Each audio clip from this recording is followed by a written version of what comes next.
साल 2020 के बाद से लगातार पांचवा साल है जब पवित्र कैलाश मानसरोवर यात्रा के दोनों आधिकारिक रूट भारतीयों के लिए बंद हैं। नेपाल से होकर गुजरा ये प्राइवेट रूट चीन की ओर से लाए गए सख्त नियमों को देखते हुए सभी कारणों से भारतीयों के लिए बंद है। पिछले साल चीन ने इसे खोला था। चीन में कैलाश पर्वत तक कैलाश मानसरोवर यात्रा के स्थगित होने के पीछे एक सीधा कारण कोविड-19 महामारी है। यह भगवान शिव का पवित्र निवास स्थान है जहां हिंदुओं की बहुत श्रद्धा है। हालांकि अगर थोड़ा और गहराई से इसे देखा जाए तो पता चलता है कि 2020 में वास्तविक नियंत्रण रेखा यानी LAC पर दोनों देशों के बीच तनाव पैदा होने के बाद से चीन की ये एक और चाल है।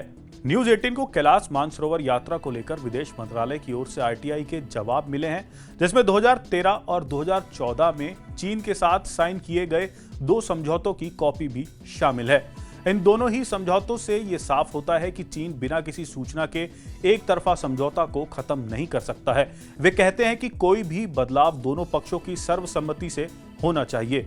अब ऐसे में सवाल ये उठता है कि क्या चीन इन समझौतों का उल्लंघन कर रहा है?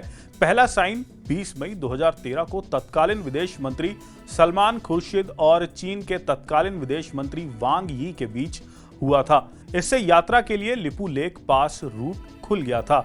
दूसरे समझौते पर बतौर विदेश मंत्री सुषमा स्वराज ने 2014 में यी के साथ 18 सितंबर 2014 को कैलाश मानसरोवर यात्रा के लिए नाथू ला पास रूट शुरू करने के लिए साइन किए थे। आगे बढ़ने से पहले ये जान लीजिए कि आखिर ये समझौता क्या कहता है।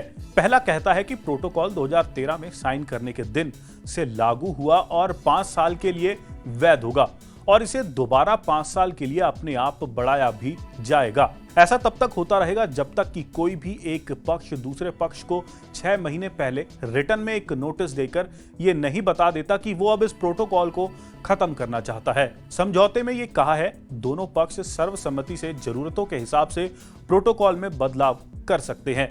दूसरे समझौते की भाषा भी कुछ ऐसी ही है।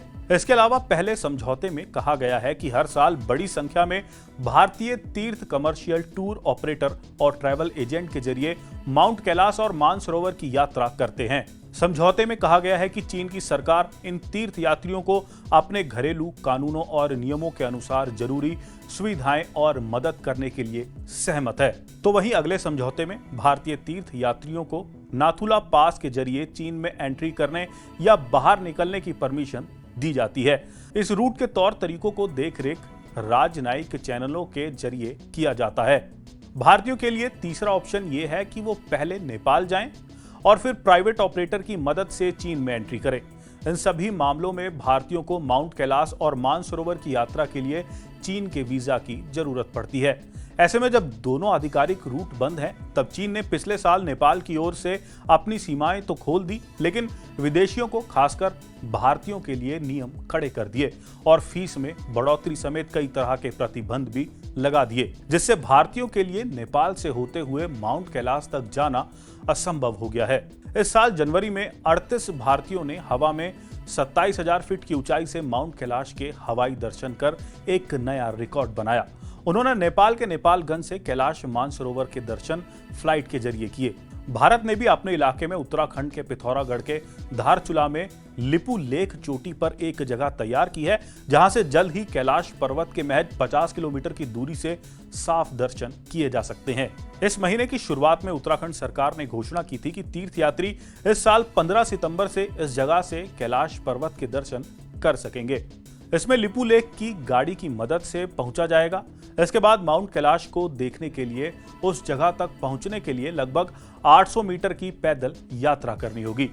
हालांकि बड़ा सवाल अब भी यह है कि क्या चीन भारत के साथ साइन किए गए समझौतों का साफ साफ उल्लंघन करते हुए माउंट कैलाश और मानसरोवर तक भारतीय श्रद्धालुओं को जाने से एक तरफा तरीके से रोक सकता है? इसलिए भारत को पुरजोर तरीके से हस्तक्षेप करना चाहिए और आवाज उठानी चाहिए।